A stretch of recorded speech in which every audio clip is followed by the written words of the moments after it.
Hello, আসসালামু আলাইকুম। আমি ইরফান সাজ্জাদ। আই হোপ সবাই খুবই ভালো আছেন। আমি ভালো আছি।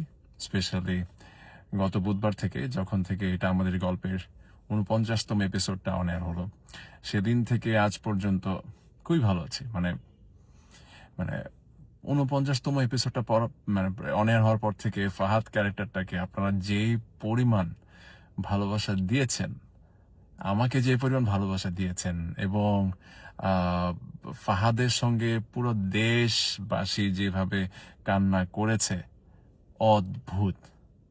এটা যে কি ফিলিংস আমি আপনাদেরকে বলে বোঝাতে পারবো না। বিকজ একটা ক্যারেক্টার, যে ক্যারেক্টারটা নিয়ে থ্রু আউট দ্য গল্প আমি মানুষের কাছ থেকে বকা শুনেছি, গালি শুনেছি। হ্যাঁ, মানুষ পারলে ফাহাদকে মারে।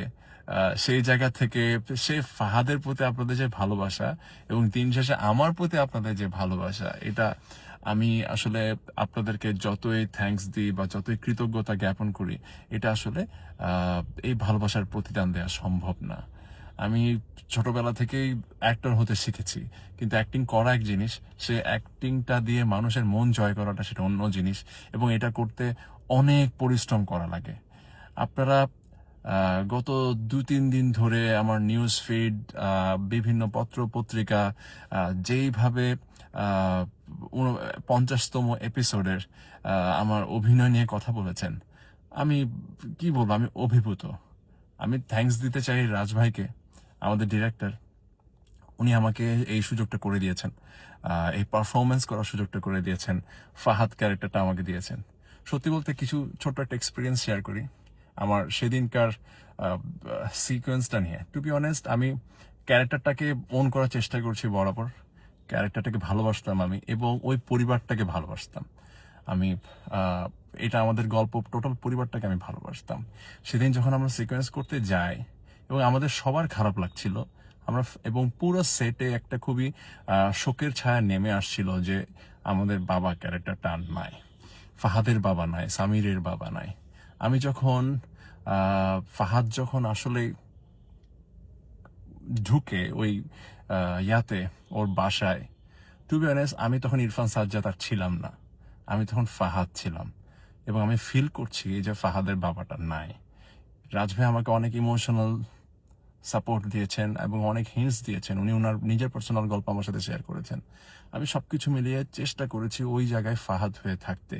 এবং এরপর যা হয়েছে, ফাহাদ ওই সিকোয়েন্স আপনারা দেখেছেন, ফাহাদ ঢুকেছিল, ফাহাদ ওর বাসায় এসে ওর বাপের খাটটা দেখলো, এরপর ওর মার কাছে গেল।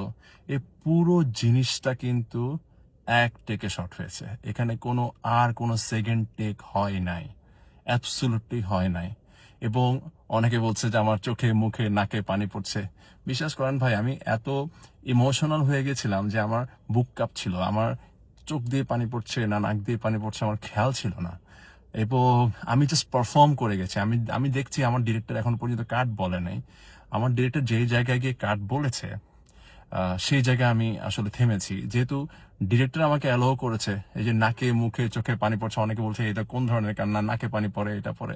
জানি জিনিসটা অনেকের কাছে হয়তো অড মনে হয়েছে, but it was so natural যে ডিরেক্টর আসলে অ্যালাউ করে নাই যে সেকেন্ড টেক দেওয়ার, এবং উনি চানও নাই। এবং এই এই যে সামহাও এই জিনিসটা, আহ, আপনারাও যে ফাহাদের সঙ্গে কেঁদেছেন, অনেকে ভিডিও দেখাচ্ছেন যে ফুল ফুল ফ্যামিলি কাঁদছে, বা আহ, অনেকে অনেকের ইমোশনটা আমাদের সাথে শেয়ার করছেন। বিশ্বাস করেন, টোটাল জার্নিটা আমরা খুব ইমোশনাল ওয়েতে ডিল করেছি। আমি আমি ফিল করেছি ফাহাদকে, ফাহাদের ইমোশনাল ওই আপ অ্যান্ড ডাউনটাকে, এবং ওই ফ্রাস্ট্রেশনটা, ওই আফসোসটা যে ফাহাদ ছেলেটা শেষবারের মতো তার বাবার কাছে আসলে ক্ষমাটা চাইতে পারে না। এটা যেমন আপনাদেরকে কষ্ট দিয়েছে, এটা কষ্ট আমাকেও দিয়েছে, ব্যক্তি ইরফানকেও দিয়েছে। যাই হোক, আহ, আলহামদুলিল্লাহ, জীবনে আমার কাছে মনে হয় যে অনেক বড় একটা পাওয়া আপনাদের কাছ থেকে আমি পেয়েছি। আপনারা যেইভাবে ফাহাদ এবং দিন শেষে আমাকে ভালোবাসাটা দিয়েছেন, এখনো পর্যন্ত ফেসবুকে যথেষ্ট মেসেজেস, ইনস্টাগ্রামে যথেষ্ট মেসেজেস, বিভিন্ন জায়গা থেকে ফোন, টেক্সট, ট্যাগ, আপনাদের বিভিন্ন গুরুত্বপূর্ণ মতামত। আমি আসলে সবাইকে রেসপন্সও করতে পারছি না, ইচ্ছা করতে সবাইকে রেসপন্স করি, বাট দিন শেষে এত মানুষের এত ভালোবাসা পাওয়া হয়তো সবার ভাগ্যে সবসময় জোটে না। আপনারা আমাকে অনেক ভালোবাসা দিয়েছেন, ফাহাদ চরিত্রটাকে ভালোবাসা দিয়েছেন, এটা আমাদের গল্পকে ভালোবেসেছেন। আপনাদের কাছে আমি অনেক কৃতজ্ঞ। মানে কি বলবো, আমার মানে ভাষা নাই আসলে। আমি জাস্ট চেষ্টা করব সব সময় আপনাদের এই যে একটা ভরসা করা আমার উপরে, বা আমাকে এই যে ভালোবাসাটা দিলেন সেটার প্রতিদান দিতে। সামনে হয়তো আবার নতুন কোনো চরিত্রে, নতুন কোনো আবেগ নিয়ে আপনাদের সঙ্গে দেখা হবে। আমার জন্য দোয়া করবেন এবং আমি আপনাদের এই ভালোবাসা ভুলব না।